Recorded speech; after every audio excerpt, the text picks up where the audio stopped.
Morning, glory, America. Bonjour, hi, Canada. Hugh Hewitt inside the Beltway. I am back after going long yesterday doing a fascinating podcast with Jane Coaston of the New York Times. She is a young and rising media star, and so she sat down with me for nearly an hour. You can go to the interview with Hugh Hewitt on iTunes, Spotify, the Salem Podcast Network, and listen to it. I'll play an excerpt from it. I think it's the definitive explanation that elite media, legacy media, and we define it in our conversation as left, left, left, and an extension of the Democratic Party. And I'll play a clip in the third segment this hour, but I want you to listen to the whole thing. She's sharp and smart and fair-minded and willing to answer direct questions. Most of my media guests often hem and haw and avoid questions. She doesn't. She's willing to respond to serious, well-framed inquiries. At the end of any kind of conversation that's based like that, you walk away saying, well, the media is overwhelmingly biased to the left. Elite media is, and that changes the American political spectrum. And better that you hear it from a New York Times journalist than from me. I've been saying it for 31 years on the air. She is not, I don't know, she might be 31, but she obviously gets it. And so I recommend you listen to it at the interview with Hugh Hewitt and send it to all your friends who say the media is fine, fair, and boy, the only thing is they engage in too much both sides-isms and they're actually corporatist, et cetera. Just send them the Jane Coaston interview from the interview with Hugh Hewitt. Overnight in Israel, they thought maybe Hamas had had enough.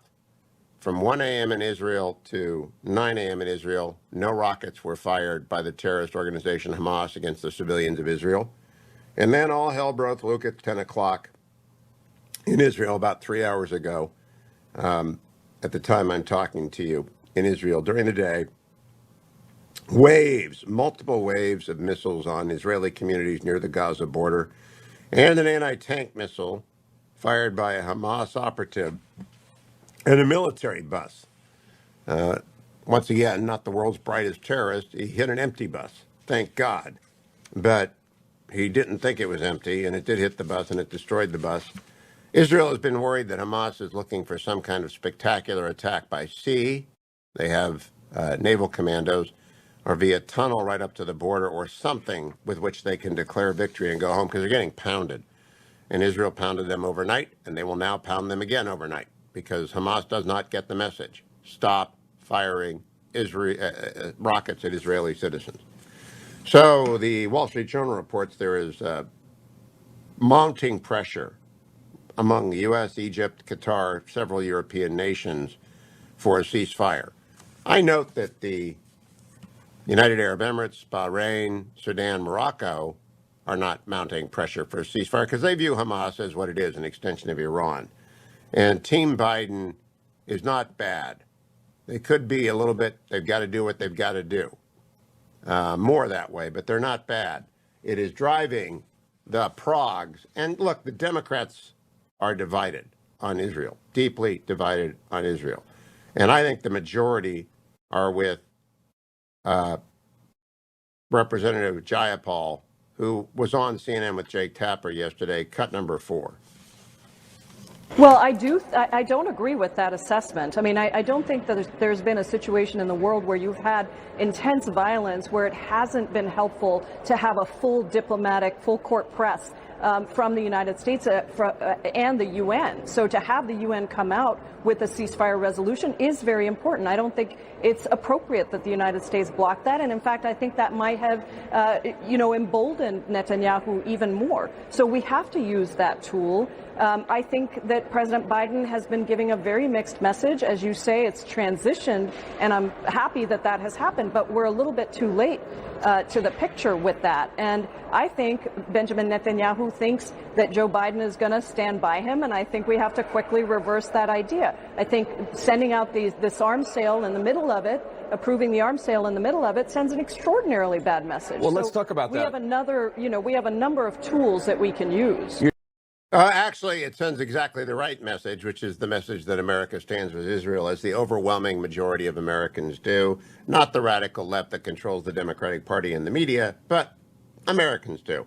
She continued on, Representative Jayapal did with Jake Tapper, cut number 5. Well, we condemn Hamas's firing of those rockets, but I think you have to look at what prompted even that behavior. I think there was, the continuing annexation that Israel has been undertaking for years, actually. And, Jake, I was at Khan al-Ahmar several years ago when the bulldozers arrived to bulldoze that village. It was stopped by an injunction from the Supreme Court. But this has been a pattern of action from Israel that, frankly, has taken away the idea even of a two-state solution, has led to increased hopelessness from the Palestinian people. And I think what Hamas has done is, obviously, we condemn that, but we have to look at the power balance here, or imbalance, as it were, and we have to put more responsibility on Israel in maintaining peace in the region. And so I think a lot of this, when you look at the bombing of the AP building, when you look at the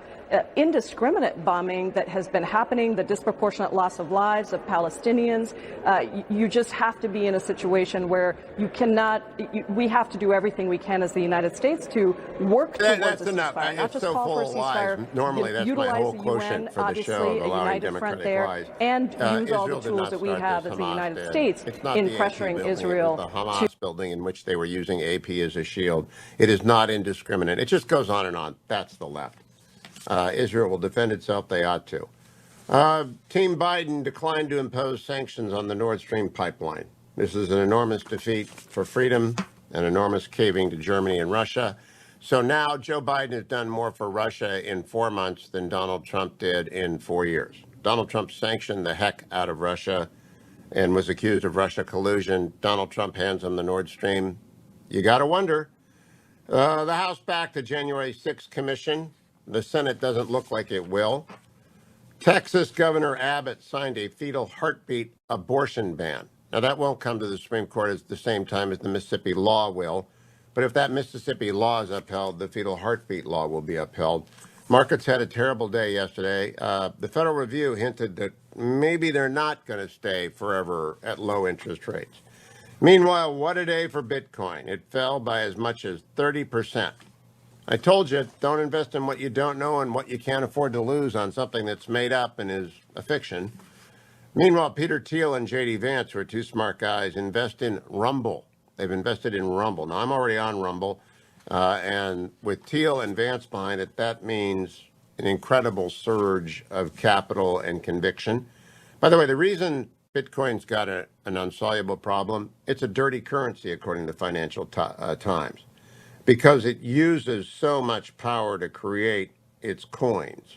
And its coins, which are backed by blockchain technology, are nevertheless ridiculously dirty.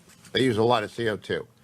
Finally, Russell Moore, who has for years been a fine and terrific and widely admired leader of the Ethics and Religious Liberty Commission of the Southern Baptist Convention, has left to join Christianity Today. Good luck to Dr. Moore. He's an inspirational, learned scholar and leader. He is, however, not spelling doom at the Southern Baptist Convention.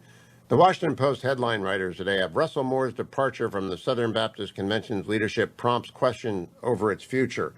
No, not really. The Southern Baptists are really not dependent on one person. It's not a political organization, not a political movement, not a city council. It's not a corporation being led by Steve Jobs. It's the Southern Baptist Convention, which has been around for a very long time and is going to be around for a very long time and isn't about one leader and one leader going to Christianity Today. I think that's about the silliest headline. Sometimes the headline writers want clicks and not to convey it. But good luck to Dr. Moore, and the Southern Baptist Convention will continue to prosper. Market reports and the interview with Jane Coaston, an excerpt of that. During the break, you can go download it at the interview with Hugh Hewitt at iTunes, Spotify, Salem Podcast Network, everywhere, and come right back to the Hugh Hewitt Show. Morning, glory, America. Bonjour, hi, Canada. Hugh Hewitt inside the Beltway, joined by Eliana Johnson of the Washington Free Beacon, where she is the editor-in-chief. Good morning, Eliana. How are you? Good morning, Hugh. I'm great. How are you? Great. I want to begin with over at the Washington Free Beacon, there is a story headlined, Obama Bros Urge Donation to Terror-Linked Charity by Adam Credo. Several countries have banned the Islamic Relief Charity for allegedly funneling money to Hamas. let's be fair to the three young men who are never fair to anybody. They originally backed Islamic Relief online, and then they took it down. So they are either ignorant or they got caught. What do you think? Hard to say, can't put yourself in their heads, but it is true. They posted a tweet expressing sympathy for the plight of the Palestinians and urging their followers to donate to a number of charities, including Islamic Relief. The State Department has cut ties with Islamic Relief's umbrella organization, Islamic Relief Worldwide, because they believe it takes the funds that are donated charitably and funnels them to Hamas, and Israel considers it a terror-linked charity, and the tweet has now come down. Hard to say what happened because they did not respond to a request for comment about why it was included in this tweet. But, the Obama bros were at the center of the Israel coverage. They've been at it for about a week when Tommy Vitor said he knew that the AP did, in fact, work out of the same office building as Hamas. He had spoken to people in the building, and therefore, I think, lent credence and justification to Israel's decision to bomb that building, and took a lot of blowback from their followers. So it seems to me that in the wake of that, they've been going out of their way to demonstrate that they stand with the Palestinians on this. It's so transparent. It's exactly what happened, Eliana. They are so transparent. Jon Favreau, John Lovett, Tommy Vietor. Now, I think Lovett's smarter than the other two. Tommy's kind of a clown, and John is sort of Ben Rhodes' alter ego. And they're the privileged pod boys, and it's hard to treat them with other than bemused contempt because they don't know much, and they speak a lot, and they may be... I guess Favreau could write a speech that was like a C-level White House speechwriter speech on some occasions, but they are making bank off of having an audience to which they serve exactly what the audience wants to hear. And they departed from it briefly with Vitor's comments that, yeah, AP shouldn't have been in that. I'm interpreting here. AP knew what was coming, and he had to retreat. So they tried to, oh, look, we're really pro-Palestinian and pro-Hamas without saying it. And then they stuck their foot in it, and now they're screwed. But it won't matter because on the left, everything is forgiven, right? I think that's right. And the original Vitor tweet that he was being critical of Israel in the tweet, but it does tell you kind of where the left is. You can't even he took a lot of blowback for even saying, yeah, I spoke to people in the building, I was in the building. He still believes Israel shouldn't have done what it did. Yeah, but nevertheless, he confirmed the fact that if you reward something like using journalists as shields or children as shields, then it will get repeated. And AP ought to have known better. Interesting, this morning, Iranian President Rouhani is quoted in the Israel National News as saying, we have reached agreements with the superpowers on the main part of the agreement. The West has agreed to remove key sanctions on oil, petrochemicals, shipping, insurance, and central banks. What do you make of that? If that report is correct from IsraelNationalNews.com, what do you make of it? I make of it bottom news of the day. It seemed to me that from the time Biden won the election, when he was inaugurated, it was very clear where this was headed, and that Biden officials, Rob Malley, Tony Blinken, and the president himself are just trying to chart a path back into the Iran deal that humiliates the U.S. the least. But they are willing to accept a fair amount of humiliation. Are you at all surprised by the depth and breadth of the anti-Israel media coverage of this war? I am. It's amazing, Hugh. I am deeply interested in what's happening. I want to know what's happening. And I find that it's really hard if you read the American press to find out what actually is happening on the ground, because instead you get tendentious takes in the New York Times, the Washington Post, and elsewhere. You really have to read the Israeli press to find out what is happening on the ground over there. I agree. There are three: the Times of Israel, J-Post, that's the JerusalemPost.com, and YNetNews.com. Those are English language. You don't have to speak any Hebrew, and they have a lot of news. They're not, interestingly enough, they're not covering the political situation out of deference to those who are in harm's way, but which is a fascinating story as well. But they cover the war, and I don't think most Americans, unless they're listening to the show, will realize that Hamas stopped rocketing from 1 to 9 a.m. last night, and then began barraging Israel again with hundreds more missiles this morning. And so I don't see a ceasefire tomorrow. Do you? I don't think so. I think we saw over the past 24 hours that Bibi is not going to heed what President Biden's instructions to cease fire. That doesn't surprise me, but it was an early test, I think, of Biden's sway with Bibi. I don't see a ceasefire coming. A couple other things. If you read the American press, it would be very hard to tell that this started with Hamas firing a barrage of rockets into Israel. The focus has really been on the effects of Israel's retaliation on the Palestinians. And, it struck me the AP, after that building was demolished, their bureau chief wrote a diary about his experience of running out of the building and watching it crumble. And the word Hamas was not in that piece. It's remarkable. It's actually kind of remarkable. Do you know who Jane Coaston is? I do. Okay, and I admire her work. She is a young journalist. I admire her work. She was on my podcast yesterday at length, and she agreed to do exercise with me where I asked for her intuition about what percent of the elite media, and we defined it as the 5,000 or so people who work for the bigs, the Post, the Times, the networks, et cetera. And I ran through a bunch of hypotheticals. What percentage of elite media favored confirmation of Amy Coney Barrett? She said 5%. I asked her what percentage voted for Donald Trump. She said 2%. Then I asked her, okay, what percentage are solidly pro-Israel? I mean, solidly pro-Israel, like Hugh Hewitt pro-Israel in the current war. And she said 12%. Do you agree with that number? That seems, hard to tell, but I don't think it's crazy. I do think I'd be interested in who she thinks supported the confirmation of Amy Coney Barrett, but didn't vote for Trump. Yeah, that's between that 2 and 5%. And probably some legal reporter who knows that Amy Coney Barrett is brilliant.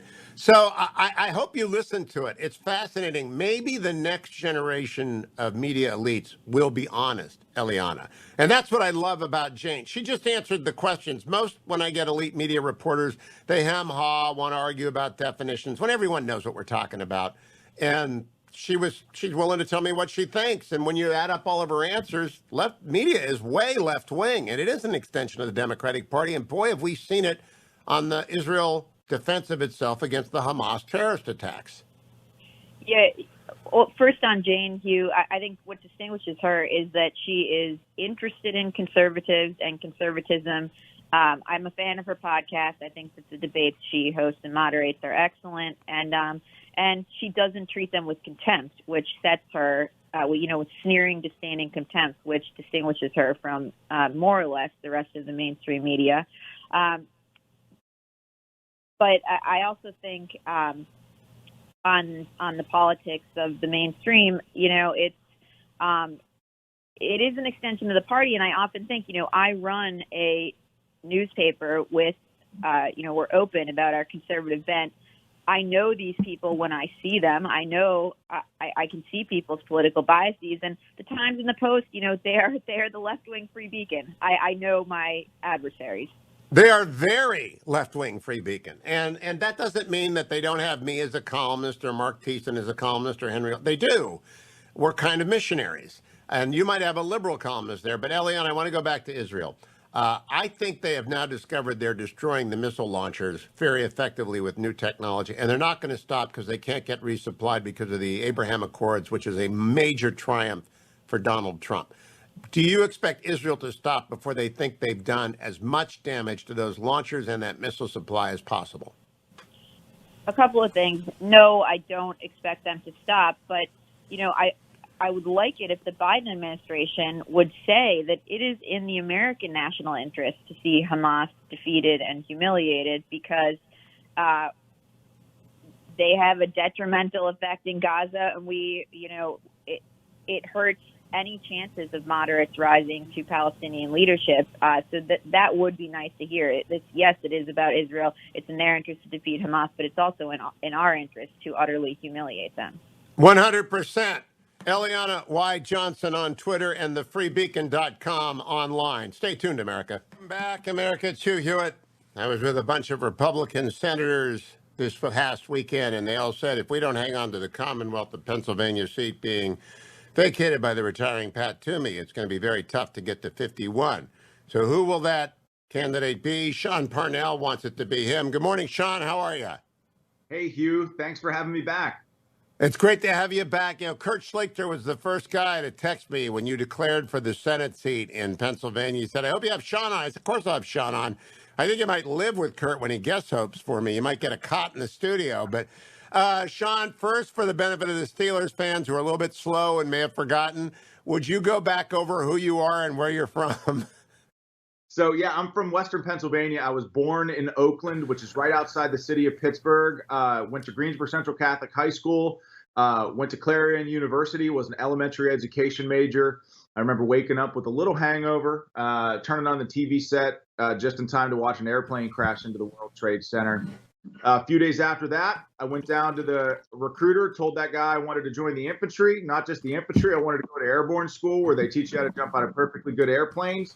And then I wanted to go to Ranger School, and then on the front lines of the war in Afghanistan, you know. And this is sort of when I learned the life lesson of be careful what you wish for, because a few years later, I was in Afghanistan getting shot at every day with a mission of finding Osama bin Laden. Unfortunately, we didn't find him, but we found a lot of bad guys there over 485 days of combat. And I ended up being wounded, came back, went to Duquesne, got my master's degree, and President Trump called me out about 10 years later to run for Congress. And I've never met him, never spoke to him. And he came to Western Pennsylvania, spoke at the Marcellus Shale Coalition, called me out to run. And I turned my life upside down and got in the race in 2020. And man, it was an incredible experience for sure. But here we are again.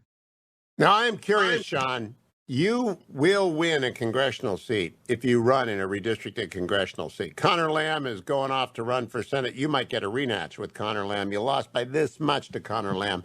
Why not take the safe route? I mean, that's the obvious question.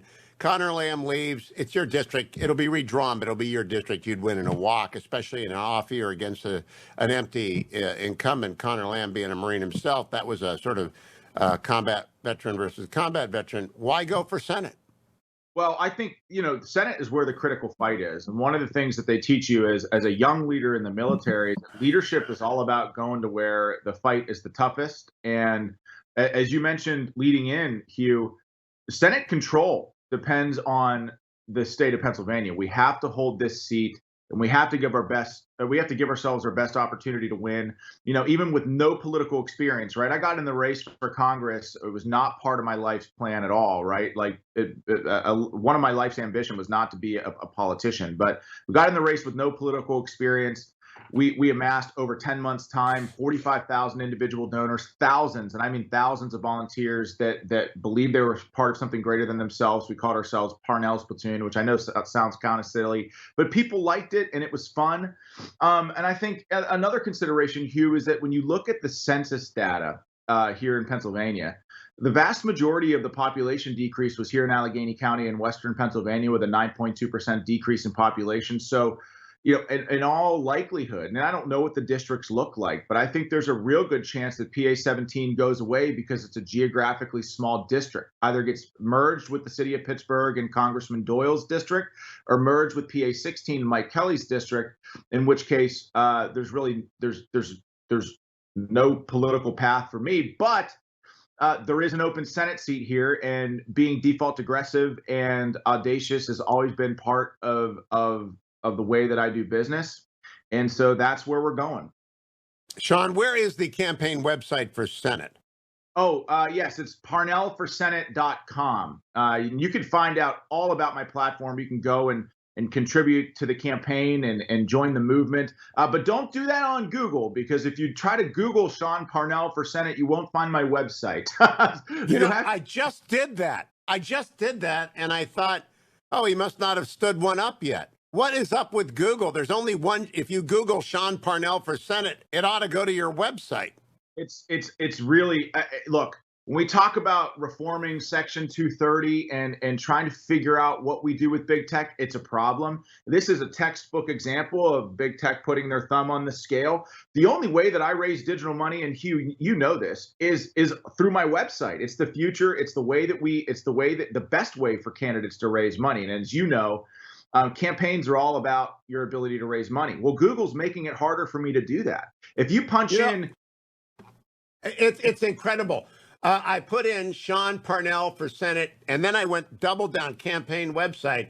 I got Republican Sean Parnell announces run for the Senate from NBC News. I got your Twitter handle at Sean Parnell USA, which is good, but it's not the same. I got a Facebook link. I got a Ballotpedia listing. I got an AP News story. I got a Pittsburgh City paper story, which is, I'm sure, going to be complimentary. I didn't get your website. It's absolutely astonishing to me. It's what I'm looking for. If you go to Yahoo or Bing or DuckDuckGo and punch in the same thing, my website comes up first, right? So what the problem is that the vast majority of this country uses Google, and if you just punch in any of my opponents, like just throw in any one of the Democrat candidates, throw in John Fetterman, and his website comes up first. So here's Google making it easier for a Democrat opponent to raise money and more difficult for me, the Republican. So repeat, if you can, the campaign website for people. Yeah, it's ParnellForSenate.com. You can learn all about my platform there. I'm an open book. And perhaps most importantly, if you feel compelled, contribute to the campaign and help me win this fight. Now, that's Parnell with 2 L's for the Steelers fans. There's only 1 L in Steelers, so they're gonna forget that second L. You are a Steelers fan, aren't you, Sean? Of course. In fact, when we kicked off the campaign, Hugh, we went into South Philly to the Italian market there, and I told all the business owners there, look, I'm not going to be one of those pandering politicians that should I be honored to throw out a first pitch at a Phillies game, I ain't wearing a half Philadelphia hat, half Pittsburgh Pirates hat. I'm just a straight Pittsburgh fan through and through. And I think I think they respected that. I think the Philly fans respected the loyalty and dedication to all things Pittsburgh. How'd you like that playoff game this year? Browns-Pittsburgh in Three Rivers. How'd you like that? I liked that a lot. That was really special to me. I thought that was the best playoff game I may have seen in 20 years. In fact, it was the only playoff win I've seen in 20 years. So even the Browns fans. I'm not going to talk about the past. I'm not going to talk about the past, okay? The Steelers have this. I'm focused on the future. I'll give a very political answer. I'm focused on the future. I think the Steelers are uniquely positioned this year to have one. Oh, they sure are. Oh, they're very uniquely positioned. It's called the last season for Big Ben. I want to give absolution for any Browns fan who wants to support Sean Parnell for Senate, and it's ParnellForSenate.com. Sean, let me go back to the campaign specifics. There are a bunch of Democrats who are thinking about running. They're going to be lifted by the coattails of Josh Shapiro. I know the Attorney General. I think he's a very fine candidate. I don't even know if we've got anyone in the race. So you're going to be battling a headwind. On the other hand, you'll be running against Joe Biden. And Joe Biden has not been good for Pennsylvania, as far as I understand. He's been very bad for Pennsylvania. So does that offset the Shapiro edge? He's a very big statewide vote getter. How do you keep yourself out of the governor's race, focused on the Senate? Well, I mean, first of all, I think the state of Pennsylvania is imminently winnable for Republicans. I think that in 2022, we're going to have the wind at our back. And Josh Shapiro, yeah, he's got statewide name recognition, but in a divided state like Pennsylvania, that can be a double-edged sword. You know, but he of course will be a strong incumbent on the Democrat side. But look, Hugh, in 2020. Even with all of the chaos with the pandemic and the election here in Pennsylvania and the last-minute changes, unilateral changes to election law here, we still had 2 Republicans win statewide in the state of Pennsylvania. And congressional Republicans got 80,000 more votes statewide than congressional Democrats. This state is winnable. And then you add to that all the disastrous policy decisions by the Biden administration, whether it's people's taxes rising, debt and deficit soaring, a border being flooded, energy industry being crushed, the First Amendment under attack, Second Amendment is too. There are lots of things that we're going to have to campaign on. And I think at the end of the day in 2022, you're going to have a lot of, moderate Democrats and independents that maybe have a little bit of buyer's remorse with Joe Biden, who most of these folks thought that he was going to be a moderate, but he's been anything but in the first 100+ days of his presidency. And I think they're going to come back our way. And so part of what I'm excited about, Hugh, being at the top of the ticket, is setting a vision for Pennsylvania, one of economic prosperity, unshackling the Pennsylvania economy, protecting the energy industry, but also, right, having a strong, innovative, market-based GOP plan for healthcare, right? We want to make sure that people have a litany of choices for healthcare, and we want to make sure that we do everything we can to drive the costs down with good market-based solutions. And so all of that, I think, is going to be important because at the end of the day, here, I think what people in Pennsylvania want, Democrat, Republican, Independent, is just to pass a stronger, more vibrant country down to the next generation. And I think if we can articulate a strong vision for what that looks like, Republicans are going to be successful in 2022. We got a minute left, Sean. I'm from Warren, Ohio, so northeastern Ohio is basically Pennsylvania. I grew up 7 miles from Sharon, so I know your homeland very, very well. How do you play over on the other part of the state that I don't know? From Harrisburg east, how does Sean Parnell's brand work there? Well, I think it's going to work fine because my brand is not necessarily about a Republican solution or a Democrat solution, right? My brand is about finding the right solution for the people of Pennsylvania. And so we're going to take that message and the idea that the Republican Party is the party of ideological diversity. I don't care if you're a Democrat, independent, maybe we think a little bit differently, but if you believe that American greatness is worth fighting for, and you believe that America is a fundamentally good place, you're welcome in our platoon, in our tent. And so we're going to take that message everywhere, and I think it's going to resonate. I think you'll get past that 45,000 mark quickly. ParnellForSenate.com. On Twitter, it's Sean Parnell USA. Am I right about that? That's right. Thanks, Hugh. Hey, Sean, good to talk to you. We'll talk to you often. Like I said, when Schleicher's in for me, and you basically will be co-hosting, so enjoy that, even though you have to be with Kurt. Thank you, Sean Parnell. Be well. Thanks. ParnellForSenate.com. That Google thing was just wild. I'm glad I'm not losing my mind. I was thinking, really, Parnell for Senate? I ought to be able to find Parnell for Senate. And sure enough, there it is. It's full blown. It's fully loading. Text Sean to 47682, Sean Parnell for Senate. You get the email, the cell phone, the zip. They'll get you involved in the campaign. But I just cannot believe that Google makes it that hard to find Sean Parnell. That is a thumb on the scale. Welcome back, America. I'm Hugh Hewitt, joined by former United States Senator Jim Talent, who represented the great state of Missouri. He is now with the Bipartisan Policy Center. Follow him at Jim Talent on Twitter. Good morning, Senator Talent. How are you? Good morning. Great work you've been doing with Ambassador Oren and pointing out his essay in the tablet. It's essential reading.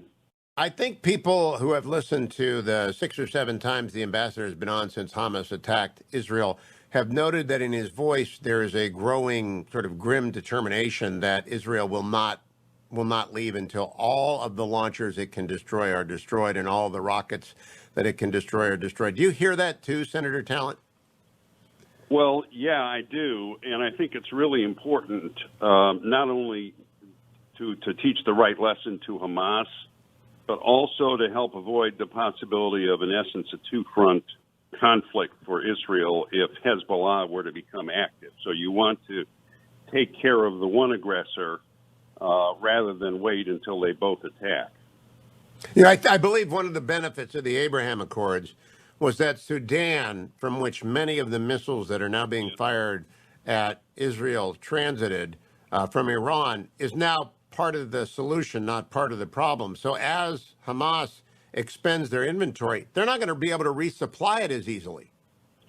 That's true. And one of the things that Ambassador Oren points out in the tablet is how quickly the Biden administration is moving to take steps which could really undermine those accords, both by the relief it's providing Iran, but also by the U-turn in policy and the opposition to the Saudis, and basically sanctioning or punishing them for their role behind the scenes in trying to construct the Abraham Accords. I'm very concerned about that.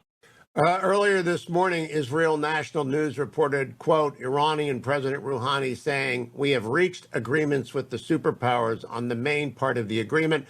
The West has agreed to remove key sanctions on oil, petrochemical, shipping, insurance, and central banks.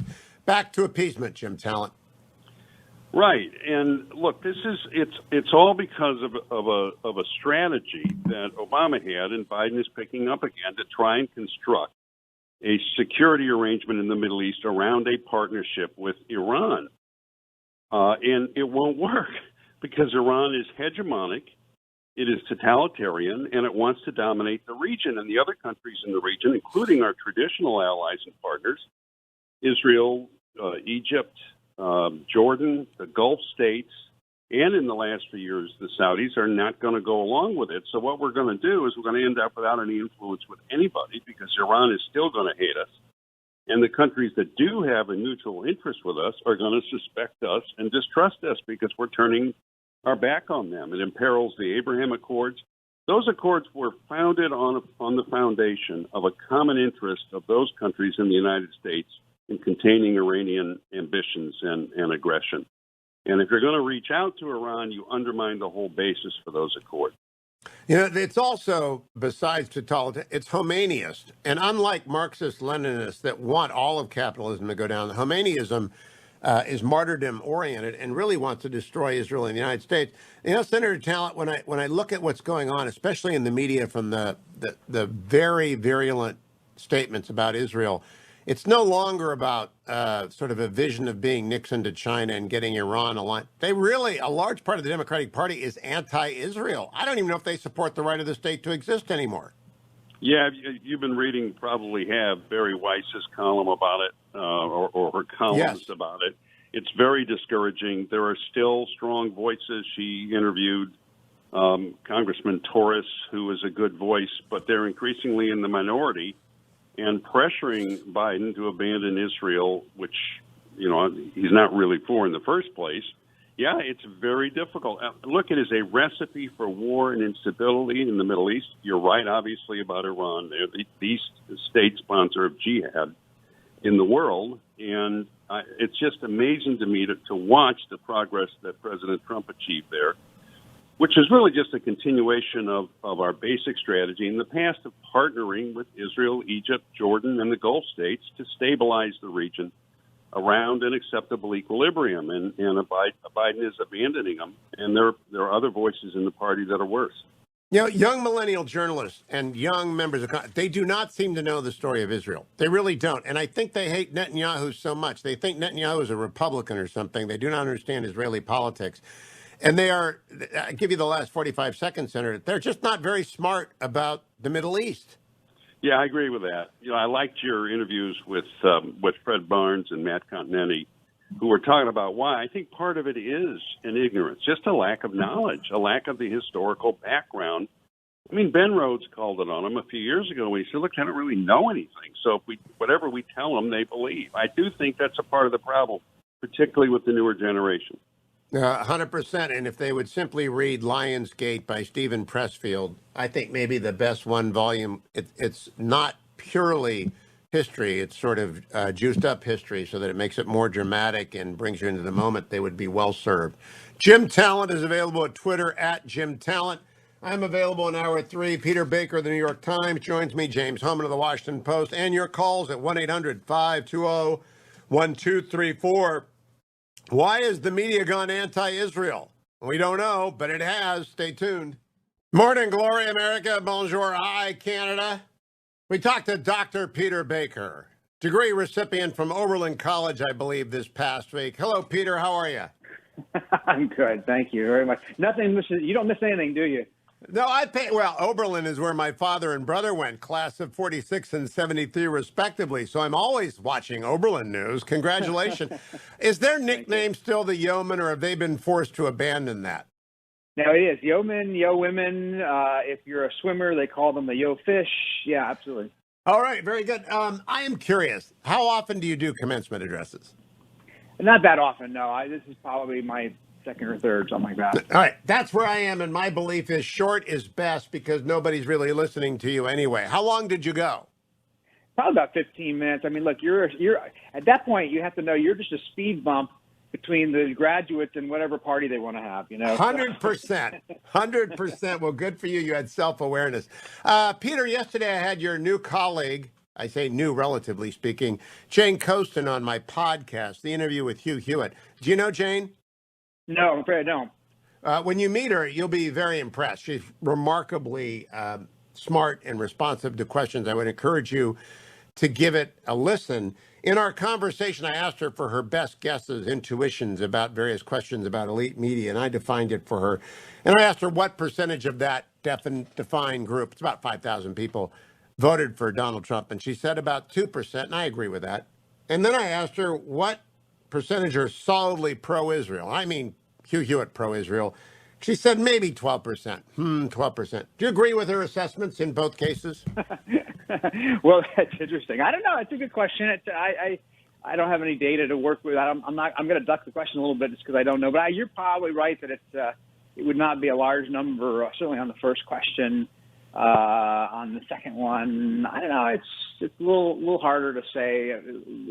But look, I don't vote. I'll tell you that just to start with. I haven't voted since the 90s when I started at the White House. I just decided it was easier not to ever make up my mind, even the privacy of the voting booth, if I was going to cover the person who was going to end up winning one way or the other. Now, I get a lot of grief from people about that, but I don't tell anybody else that's what they should do. But that's been my formula for a long time, because it's important to keep as open a mind as possible, even though, of course, all human beings are biased. All human beings have, the experiences that shape their outlooks. But for journalists, in my view, it's important to be as open-minded and neutral as possible, going in with a fresh look at things.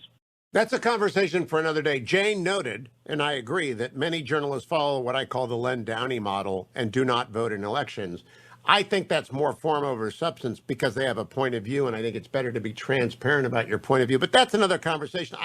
I just think you'll find it interesting if you listen to her. I agree with all of her assessments. Basically, maybe 1 or 2 out of 25 opinions I agree with, and that puts the media solidly left, and in the Democratic Party extension office. But let me ask you about Israel, because you and your wife, Susan, were in Israel for a lot of years. How many years did you work for the Times? And I guess she might have been with the New Yorker there, and I don't know who Susan was with. Yeah, we weren't there very long. We were going to be there for 3 years. We ended up being there about 5 months because the idea was, basically after the 2016 election, the bosses called and said, come on home, we need more bodies. This White House thing is going to be a bigger story. So we didn't spend as much time there as I would have liked. We were really looking forward to our tour. So I spent 5 months there, which is basically the blink of an eye. Boy, I would give my eye teeth to spend 5 months in Israel, even though it is 5 months. Yeah. But you missed. There wasn't a war then, correct? Not a war then, no. But, this is one thing I would say I learned from the very short time there was this has always been a tinderbox. And I think that, we had grown complacent with the idea that this had settled into kind of an uneasy but calm status quo. And it really hasn't. The fundamental underlying conflict is still there day in, day out. It just was waiting for something to set it off. And here we are once again. Now, I've had Ambassador Oren, former Israeli ambassador to the United States and former deputy minister, on for about 6 out of the last 10 shows when he calls in from Israel. And my audience has heard, and I have heard, a distinct hardening of his voice, a line. Originally thought this is on the clock. It won't go very long. Now he's in, we need to do what we need to do to erase these missiles and these launchers. Have you noticed that, Peter? Well, I think it's probably gone a little longer than people had thought. Yeah, I think people, because there have been flare-ups in the past where both sides pulled back pretty quickly because they wanted to avoid a sort of all-out confrontation. Now we seem to have been to at least, a pretty medium-sized escalation where they have not, they've gone beyond just a quick strike to make a point. They're trying to make some progress in getting rid of these tunnels and getting rid of some of the Hamas commanders that they have targeted for years. So no question that it's become a more prolonged conflict than people thought at the beginning. I also think that they have developed new precision weaponry that has earth-penetrating capability that allows them to actually destroy the launchers and the supply. And with the Abraham Accords with Sudan, the resupply of those missiles, which came from Iran through Sudan, typically over the Red Sea to Gaza, is not going to be easy to do. They're effectively eradicating most of the threat on their southern border. Well, I think that's certainly what their goal is. I mean, I'm not I don't have access to intelligence to know exactly what kind of impact it's had, but I think that's certainly the goal because, look, you can understand, obviously, that this is a constant day in, day out threat. Like everybody who covers the area, I've visited Gaza. I have visited the towns around Gaza that feel threatened. It's a very, very volatile place. Tommy Vietor, one of the privileged pod boys from the Obama years, originally acknowledged that AP knew Hamas was in its building. Do you know if AP knew, Peter? No, I don't, but I know the people who work for AP there, and I trust them implicitly. I think they're top-notch journalists, and whatever they would tell me, I would put a lot of faith in. Would you occupy a building that had Hamas offices in it? Not for personal safety, but just as a moral issue. Well, I mean, look, Gaza is a place where Hamas is in control of the whole place. You know what I mean? It's like I don't know what your options are at that point, and you don't have a lot of freedom to move around in Gaza. And it's not a place where you have a lot of flexibility as a journalist. I only visited one time, but it was very clear to me that your ability to report in Gaza is a real challenge. They do not make it hard. They do not make it easy. The time I was there, they had banned the New York Times from reporting out of Gaza because they didn't like our coverage. And so I was there to go in to talk to the Hamas leadership to try to get our ability to report from there, back on track. I wasn't successful. And I think that, it's a really hard place. And I would be very, very supportive of journalists who are doing a hard job there. Well, I would ask their bosses, another long conversation. I don't think American journalists should be in a terrorist state. And when, in fact, the pressure from the organization, and they'll kill people, they'll just kill people, and they put them as shields. I don't think we ought to operate there. And if you have to sort of filter the news, you have to filter the news. But the pressure on them, there's a little Stockholm syndrome that's going to go on anywhere, Peter Baker. Well, I think we should be everywhere. I think that's our job as reporters. We were in Afghanistan. I reported from inside of Saddam Hussein's Iraq. I think that it's important for reporters. I went to Chechnya. I think it's important for reporters to be everywhere they possibly can, especially places where the news is always going to be different looking on the ground than it is when people in authority tell you what's happening. And I think that's important. All right, we'll disagree. Let me go back to the White House. This White House has stood by Israel fairly firmly. There are lots of leaks that maybe they're not, but the Democratic Party on the Hill is far to the left of the Biden White House.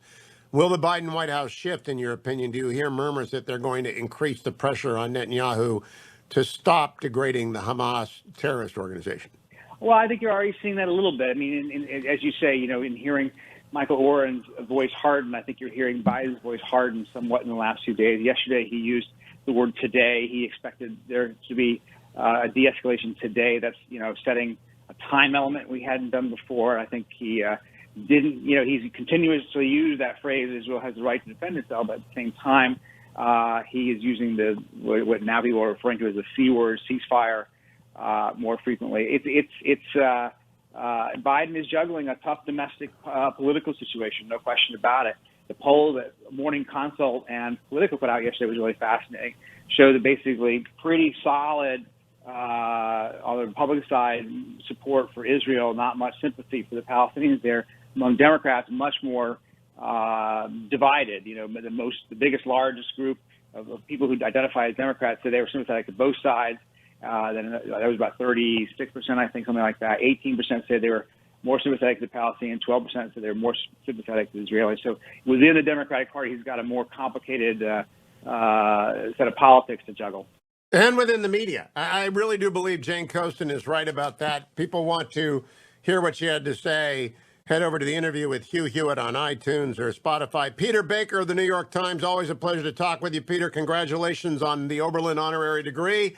I congratulate you and the yeomen and yo people. Stay tuned, America. Welcome back, America. It's Hugh Hewitt. We played the wrong bump. That's Garrity, the Indispensables bump. James Hohmann doesn't have a bump yet because Stanford doesn't have sports the way they used to. James Hohmann is a Washington Post columnist. Good morning, James. How are you?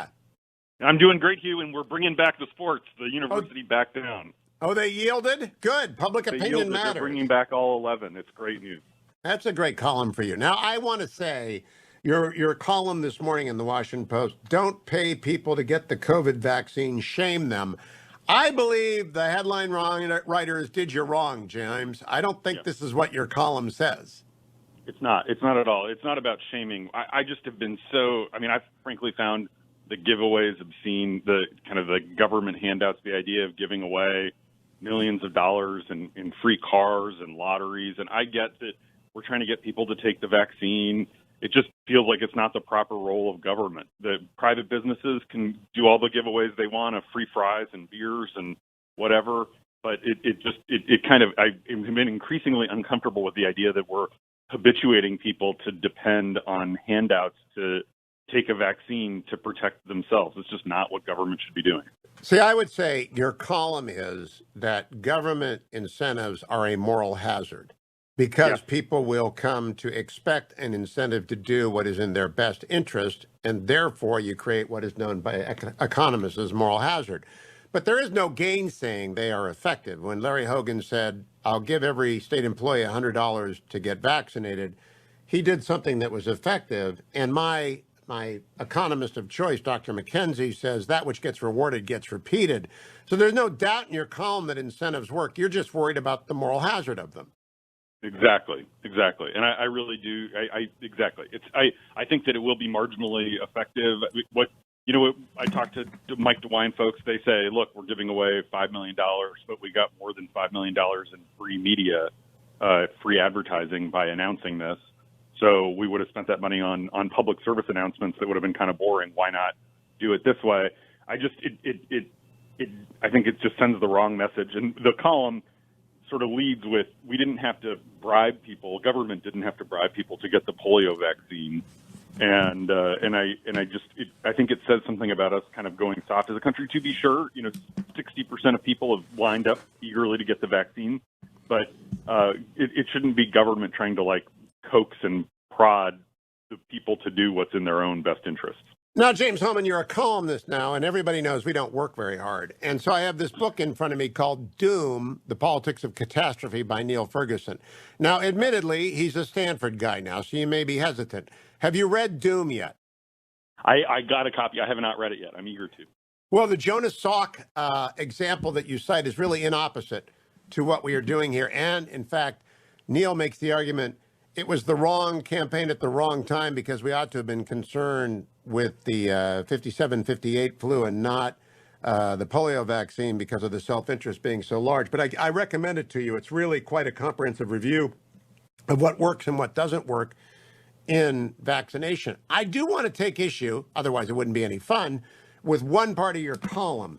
You seem to deprecate all concerns about the vaccines. Now, I've had Dr. Collins, who I think is the very best government spokesperson on this, bar none. I think he's the very best, especially for evangelicals of whom he is one, and other people of faith with whom he shares certain ideas about the universe.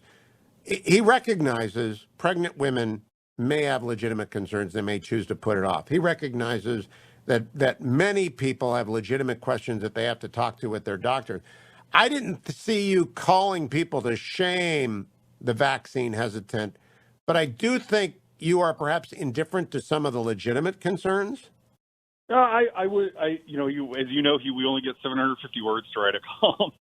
So I didn't have the to be sure paragraph that maybe I should have, but I agree with you. I mean, I know a lot of very, very smart pregnant women who have chosen not to get the vaccine while they're pregnant, and obviously that's not just their choice, but prudent, perhaps. And I think that there are definitely people who have had bad reactions to other vaccines. I think a lot of people are concerned about the side effects from the second dose and want to, I don't think it's a bunch of anti-vaxxers. I don't think the entire population that hasn't gotten the vaccine yet is anti-vaxxers. There are a lot of persuadables who just want to understand the risks and the rewards. And I think it's important to reason with those people, to inform those people, to have people like Francis Collins who are credible messengers But I just the upshot of the column is I don't think the government's job is to basically pay people to do something, because ultimately that does not do anything to deal with those very legitimate concerns or misinformation that's out there by just paying people $100 savings bond to go get the vaccine if they don't think it's going to be safe. Well, now, this is interesting. Again, I have to disagree with you. Neil Ferguson argues that we are in the middle of an infodemic as well as pandemic, meaning that there is terrible amounts of information about the virus. There's good information about things like ivermectin, which may be effective, and Dr. Collins said so. They're running a real trial on it, maybe not. But there's some terrible information out there, one of which I hear all the time, which is the FDA hasn't really approved it, which he answered and asked and answered. But if individuals are out there getting flooded with bad information, because that's what the web does, then if the government breaks through the message cloud with an incentive that makes people think twice, I think that is kind of an effective use of government funding. I hate the lottery, by the way, and I like Mike DeWine. I think that's dumb.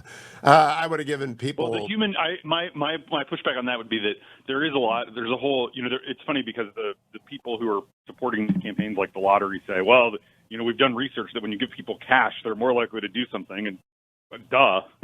But there's also human subjects research that shows when you offer someone a cash payment to do something, people become, I've talked anecdotally to psychologists who say if someone's doing like an experiment in a lab where they're getting paid to do something, they read the waiver that they're signing much more closely because they feel like they're taking on some risk. If you're giving someone something of value to do something, it psychologically could make people feel like it's maybe riskier than it really is. You're actually discovering Adam Smith here, because anecdotal evidence is evidence of anecdotes. Look, incentives matter. I agree with Richard McKenzie. If you incentivize people to do something, they will do more of it. It's human nature. We're selfish human beings, and with the selfish gene, Richard Dawkins. But every case is different, and if it works, given the risk, and this is what I really want to get to, you touch on it. The risk is really a variant that evades the vaccine, developing in a place like Brazil or India where it is rampant and coming back. We have to snuff it out, not just in the United States, but everywhere as quickly as possible to reduce the risk of a variant evading vaccine. And that is, to me, the key message, Jim, is that it's not about, James, it's not just about us. It's about children, grandchildren, and generations yet unborn. Yes, it really is. And that's where, I'll check out the Neil Ferguson book, but I do feel like as a country, this isn't some liberal idea or whatever, but you do have to have this kind of sense of obligation to the country. And I do think getting the vaccine, if you can, not satisfy your individual concerns, is a patriotic thing to do for just the reasons you outlined. I agree. It is a patriotic thing to do. I also have made the argument, which doesn't sit well with some of my friends, that it's the Christian thing to do because you're doing no harm. And it's also the smart thing to do because the overwhelming amount of evidence, and it is overwhelming, is that it will not hurt you in all but the tiniest. I mean, you take more risk driving on the 405 every day or getting on the Beltway is like 25 times the risk of the vaccine. And the day after the second shot, it's like a one-day flu. Everybody's going to have far worse days than that every year. So we've made that point. Now I want to ask you about Jane Coaston. Do you know her? I don't know her. Have you listened to any of her work? I have, yeah. I want you to listen to my podcast with her and then come back and take the Jane question test with me. Okay, deal. The Jane questions are great, and when you read it, you'll see why you'll probably change your mind. You won't do it, James. You won't do it in the end, but because you're a Post reporter, you won't do it. But she is fearless and was willing to take the Jane question test, so when you listen to it, I think you will. Let me close by asking you about Stanford's decision. I really am interested in this. When did they make that decision? Were they just raising money, as you suspected 2 weeks ago? What's going on there? So I think that they actually were concerned about litigation. I think that this was a situation where a bunch of athletes had threatened or were suing the university because they were saying that, they had come to Stanford on the understanding that they were going to be able to wrestle for 4 years, and that the university was concerned about getting bogged down in protracted litigation. People were withholding donations. There was a big, I signed on a lot of former student athletes, even big names like Andrew Locke, signed on to a letter calling for the university to back down. And one of the coolest things about going to Stanford was like more than 10% of the undergraduate student body are Division I athletes, and those people are more disciplined, they're more focused, they're very smart, in my experience, and so it's just such a huge part of the campus culture. These aren't just like jocks taking rocks classes. These are really, really bright, hardworking, disciplined people, and Katie Ledecky, people like that. So I think that the university recognized under this mounting pressure, losing donations and facing what could have been multiple years of litigation. Rocks for Jocks, that's an unfair smear. That's a very useful course that is offered on many campuses. And I know many people who took Rocks for Jocks over the years. But I go back, I'm not buying the litigation because I'm a lawyer, and the deal is, okay, we'll fulfill our commitments to you, but that litigation will be over in 3 years. That's not it. It's a money deal. And Stanford, the interesting thing this exposes, I think, James, Stanford allegedly is run by the smartest people in America, right? They got the administrators the equal of any university in the world. And they make a bonehead move. I mean, just an absolute predictable New Coke moment. To what do you put that degree of ignorance? That a lot of them, they are really smart. But the problem in a university, and I think maybe it's less the case in other schools, but none of the people who are on the kind of the managerial side of the university have any experience or background in athletics. They're not big football fans. Like Condi Rice, when she was provost, was an obsessive football fan. No, she was an obsessive Browns fan, James Hohmann. Let's be accurate. That's true. Condi never would have made this boneheaded decision because she understood the value of sports to the campus community. And I think a lot of these people are, academics who just don't really get it. Academics are a lot like journalists inside the Beltway. They often don't know anything about the world which they are regulating. But James, your column was not, whenever I get a headline like that, I ask the guys and gals to change it, and they do. Are you going to ask them to change that headline? Because it's not really actually. Yeah, I think I will. It's not doing you. I mean, the moral hazard of vaccine bribery is a great headline. I don't know. Maybe I'll take a second job at the Post.